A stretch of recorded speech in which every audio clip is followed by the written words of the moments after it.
Good morning, everybody, and welcome to another episode of Dreams Unveiled.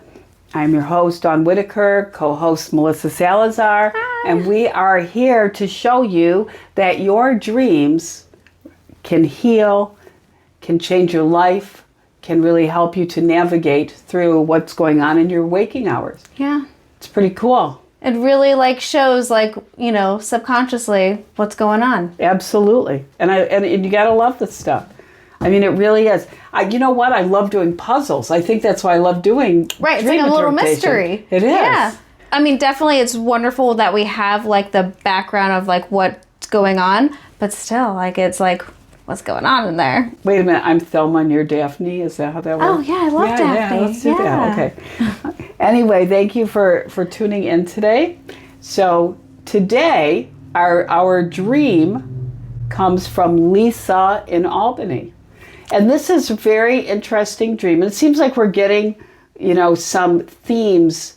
I think sometimes when fall is ushered in and people are kind of starting to see the holidays and then a new year and a new start, they start really examining things. Yeah, and snow. It's snow. I know, it is snow. It's the snow in upstate New York. Yep, absolutely. So I'm going to read you Lisa's dream. I almost called her Daphne. So here is the Lisa's dream. I was seeing the destruction, and she puts a slash, apocalypse. I saw it in 3 ways in different dimensions. So the first dimension was there was a gold dust cloud that was killing people.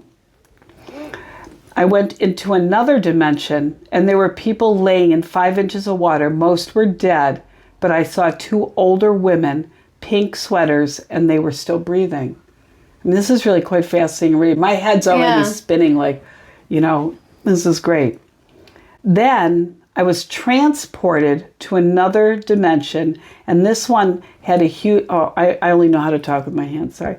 And this one had a huge mud ocean water wave, a mud ocean water wave. So that really says a lot right there. Mm-hmm. That was coming out and destroying things. But when I was in that one, I was on a cliff looking down at it, straight drop. I managed to turn around and climb up blue-gray smooth rocks. And I just want to say what that sounds to me like she was saying. She's looking down at it, but she's at the edge of this cliff, and there wasn't any room for her to move, but she did manage to turn around, and the only way out is going up and these very smooth rocks. That's what I get. The whole time I was saying, I trust you, God, over and over. My husband was there, but I couldn't see him, only heard him saying, you can do this. When I was safely over it, my husband was there wearing a white shirt. We were in a white kitchen, and I told him I was really scared, and that's where the dream ended. So wow, what a crazy dream. Yeah, that's a lot. That is a lot of stuff. And having a dream about the apocalypse or the end of the world is not an uncommon dream. It's just absolutely not. I've had several of them. My last one was actually aliens. But still, that one actually was more frightening than the more realistic ones, go figure. So we're going to go through this, and this has enough in it that we'll kind of take it apart bit by bit instead of just do an overall. Yeah. So any kind of apocalyptic dream is going to mean some kind of personal transformation or some kind of big change coming or some kind of killing off the old and ushering in the new. Mm-hmm. All right? So that right there tells us something. So according to Lisa, Lisa is in her 40s, and she is really embarking on a whole new career path. Whole new. She's going back to school, and she is really pursuing the dream that she's always had to be a psychiatric nurse practitioner, work with people with mental health issues. Yeah. She, in the meantime, she's an RN And so she's very excited about this change, but she's in her 40s and she feels she's kind of old, but she knows she can do it. She's a very bright lady. She's worked in the medical field for a long time. Yeah, so this is good. It's a good personal growth. That's right. So I think first of all, that puts some context to the idea of this apocalyptic dream, because she's now stepping forward, and she's starting in the semester in January, the spring semester. Yeah. She's stepping forward into a whole new life. I mean, this is a huge transformation for her life. Yeah, it's like, she's in her 40s going to school. That's, scary in its own self. It is. Starting all over, kind of. Yeah, and sometimes it's unsettling starting over when you're older. And I was sharing with her, when I went to become a counselor, I was 43 years old. And I thought, this is crazy. I never wanted to be a counselor, even though that's what I went to school for. Yeah. I wanted to run organizations. And that was, I had doubts and concerns and wondered how that was going to look. Guess it looks okay so far. Looks great. Looks great over here. I'm seeing you, Daun. Yeah. I'm seeing you. So she's not really a patient or anything. Yeah, no, yeah. Yeah, I'm not seeing her. I'm seeing you. That was fun. Oh. So anyway, that's kind of the backstory. So she's really spending a lot of time thinking about pros and cons and what it's going to look like for her family. I think she has a teenage son at home, and just really big changes. Yeah, I mean, it's probably changed for everyone. Yeah, right. Mm-hmm. And I didn't ask her much about her husband. His role in the dream was small but important. But I know he has a good job, and he's an investment banker. So they do really well, which is important as we talk about the gold dust cloud. So let's go on, and I'm going to read where we're at, because we can get lost in this one. So I was seeing the destruction, apocalypse. I saw it in 3 ways, in different dimensions. So that speaks to the idea that as she's mulling all of this over, there are 3 big areas of change that are going to be affecting her and her family. So I think that really is a very simple telltale, That's right. And so I think we'll really look at and talk about what 3 areas there. We may be guessing a little bit. We talked a lot, and she shared some things, but we never really just said it's this, and this. Yeah. So the first dimension I was in, there was a gold dust cloud that was killing people. So first of all, the people it's killing are her. It's part of her. Okay. Right. This signifies this big change. Out with the old, in with the new. And that's the theme of this dream. This dream is really a dream of hope. And I want to say, and I think this is really important, you could have a scary dream, right? Dead people in a dream, that's pretty scary stuff. Yeah. You could have that. But this really is a dream of hope. And that's why analyzing dreams is so important, because those scary nightmares, and this is what got me involved in analyzing dreams for my own personal self, is they really tell a tale that could be very hopeful, be about change. A lot of time, death in a dream is transformation or change, or part of you dying, an old part of you dying. And it's really good to know. You can really take some of the scariness out of a dream when you understand that it's not death. That's right. And so I think that's really a big thing. I think this first dimension is about finance.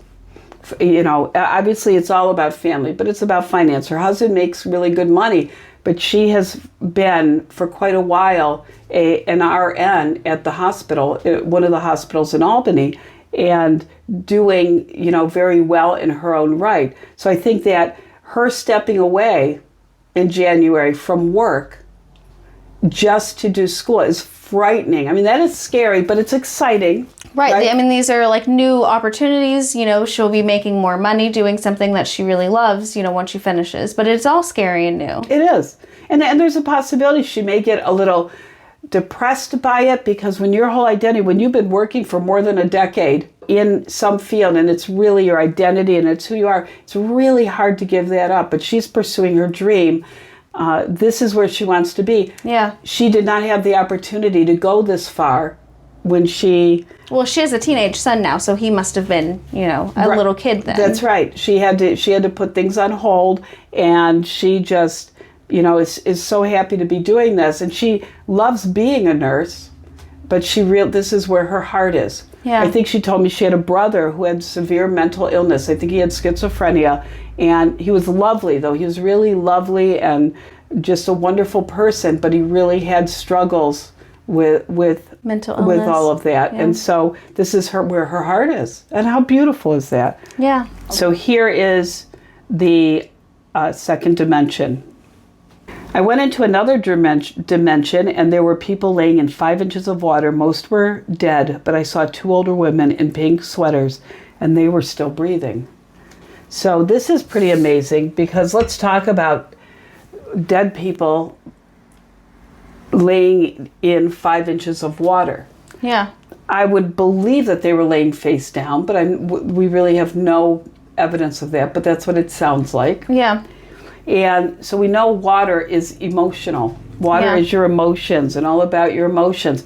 And here this is shallow. So this isn't like just super deep. They're not falling to the ocean floor. Yeah. They're in 5 inches of water, right? It doesn't take a whole lot of emotionality to drown you, if you really think about it. Yeah. And I think that's what this is. It's being like overwhelmed, submerged. That's right. With emotion. Absolutely. So once again, in this dimension, in this apocalypse, or the shattering of everything she was to this new place that she's going. The little dimension that she's in, yeah. This is about big parts of her dying. And we'll talk about the 2 women that are still alive, because that is really significant. Mm-hmm. So the dying part, just being so emotionally overwhelmed in all of this, but they are dead. So that means this is something that's got to go. This could represent the old struggle she had about doing this, or the regret that she had. Right, it's over. Yes. It's over because she's doing it. And so I think that's really what we're looking at here, that she has for years really regretted, felt bad, took care of her brother, really tried to deal with this thing that she wanted to do, and she couldn't. Oh, you know what this reminds me of? This reminds me of the Christmas movie, A Wonderful Life. And if you remember, he wanted to leave his community and do the big things and go to college and be a college man and do all of that. Yeah. And then he ended up situations with his brother and stuff. He had to stay home. How funny, but right, yeah. Kind of the same thing, yeah. It's interesting. I love It's a Wonderful Life. My husband never saw it until we got married. I'm like, I feel like I haven't seen it in like a super long time. Well, we'll have to get together and Christmas, watch it. yeah. Absolutely. So the women in the pink sweaters. Now, it's interesting in the dream that they were older. The reason that's interesting is because one of her big things is about going to college and being older. Yeah. So I don't think this actually represents like older as wisdom or anything. I think they were older because they represented her. Right. And then there's the color pink of her sweaters. So which means love and acceptance. And peace. And peace, yeah. Yes.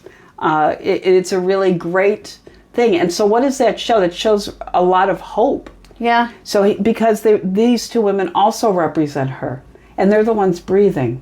Yeah. Right? They're the alive ones. Yes. And even though they're older, they're still standing. That's right. So they're very, that resilience, that overcomer, that we're going to do this no matter what. Right. Even with the age, which really age is nothing. Anyone can learn anything. Going back to college, I feel like has become a huge also thing. Oh, absolutely. I think everyone wants to, finally become what they wanted to do. I really hope so.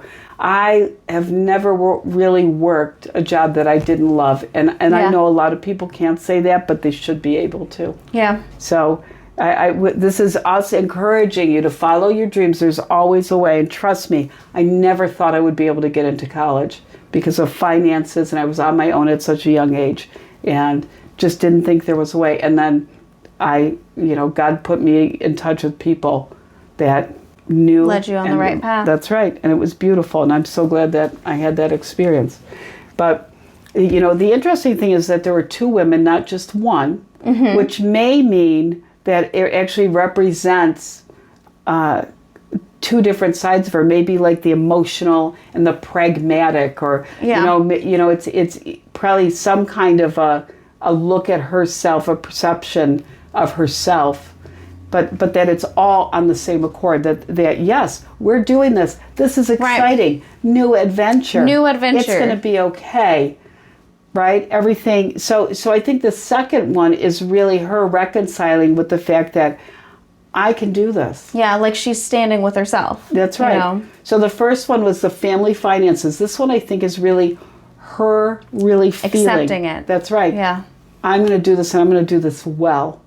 And this is going to change my life. And her family's life. And the family's life, yes. I absolutely think that. I mean, we're cheering for you, Lisa. Yes, and I love that she's going to college because that encourages her son, to go, follow the same footsteps, do exactly what he wants. The family is so supportive and so excited about this. Oh, so, I love that. I love that the family is supportive. It is. It's beautiful. All right, the third one. Then I was transported to another dimension. Interesting that she was transported there. And this one had a huge mud ocean water wave that was coming out and destroying things. But when I was in that one, I was on a cliff looking down at it straight. It's a straight drop. She's looking down just like this, looking down on the destruction and this wave coming forward. I managed to turn around. So we're talking, she's on this cliff. There's enough room for her, herself, and she. Okay? Yeah. So she's turning around. Just like a little scoot. And the whole time, I managed to turn around and climb up blue-gray smooth rocks. Imagine in real life how impossible that would seem, right? Smooth rocks climbing? No, thank you. The whole time saying I trust you, God, over and over. So let's do that little part.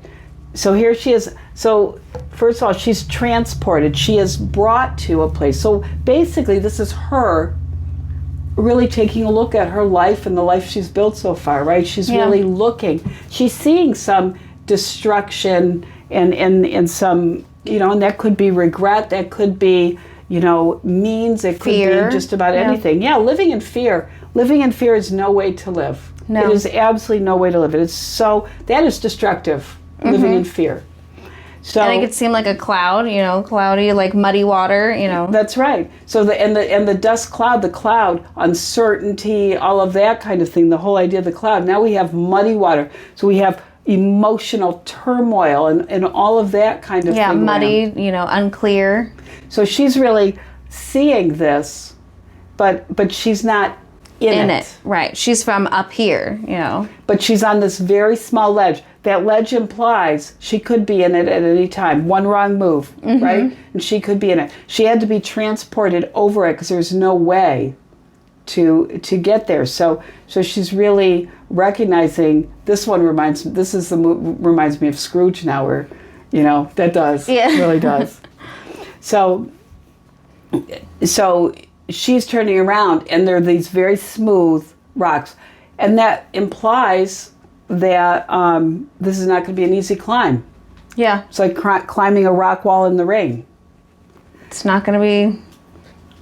But she does it. Yeah. So understand, so that's the cool thing. She does it.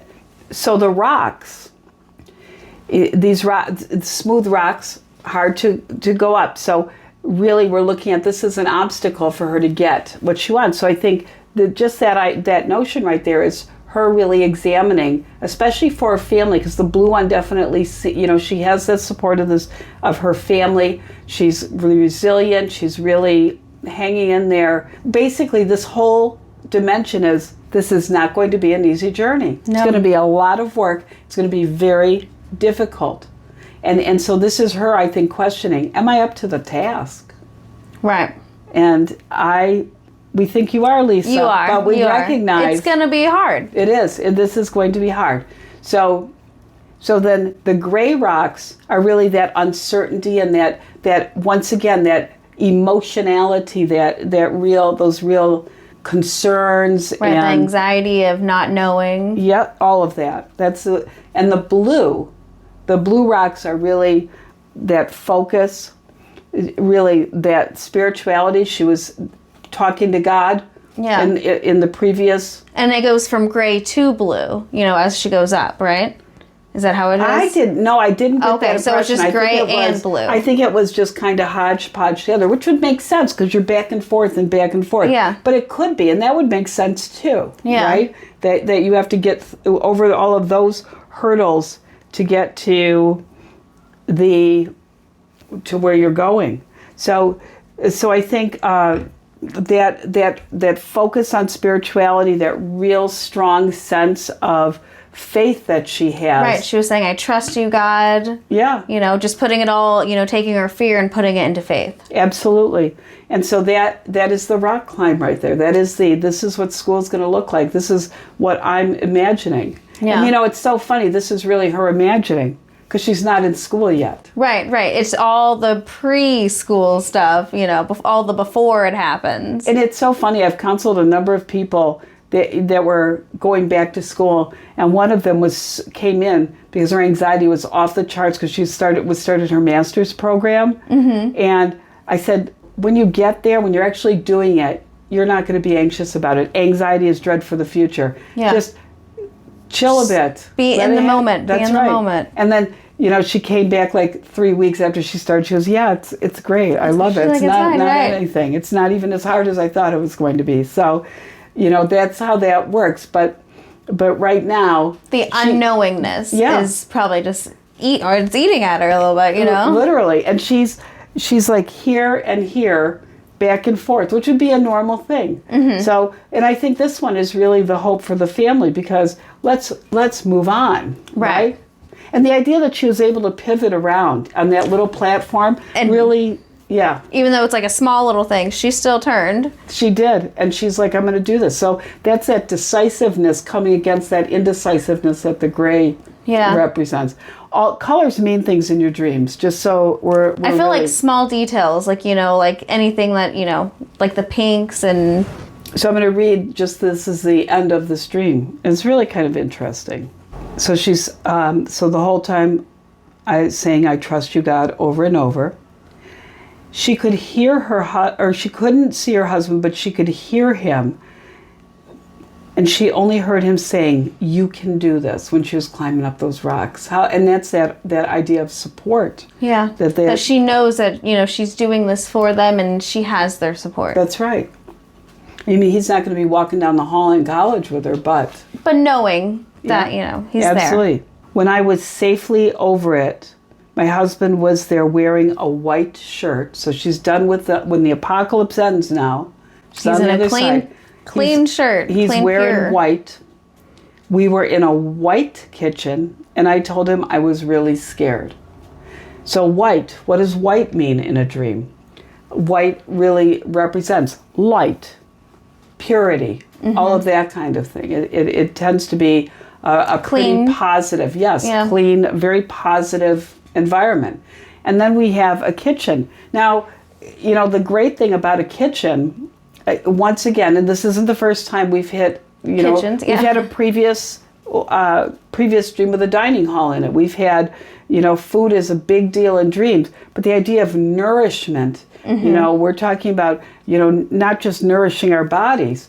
It's a great place that really represents the idea of I am being nourished. I am being taken care of. I am taking care of me. I am taking care of my family. My family's taking care of me. All of that. Like the support. That's right.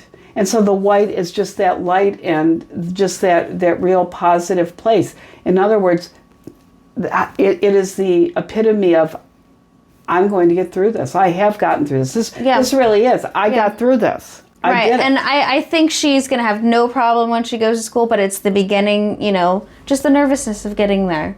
Everyone has that, back to school jitters, and, I'm so happy that she's in a place where she has the support from her family, and she has, the financials to go back to school and pursue her dreams. I totally get it. Yeah. The other thing I want to say about the white, though, real quick, is that she clearly had God references in the dream. Mm-hmm. That could be righteousness or holiness as well. Yes, especially because she is a wonderful Christian woman. So it really could be talking about the idea that she knows she's not going through this without God. So so I do want to well, and especially, she was saying, I trust you, God. Yeah. Putting back her fears and just relying all on him. Going back to school, especially, I think in this day and age, is probably really hard. I'm so glad I'm done with all of that.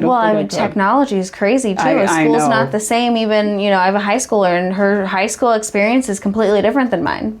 It's culture shock, really. That's right. Yeah, it is. For sure it would be.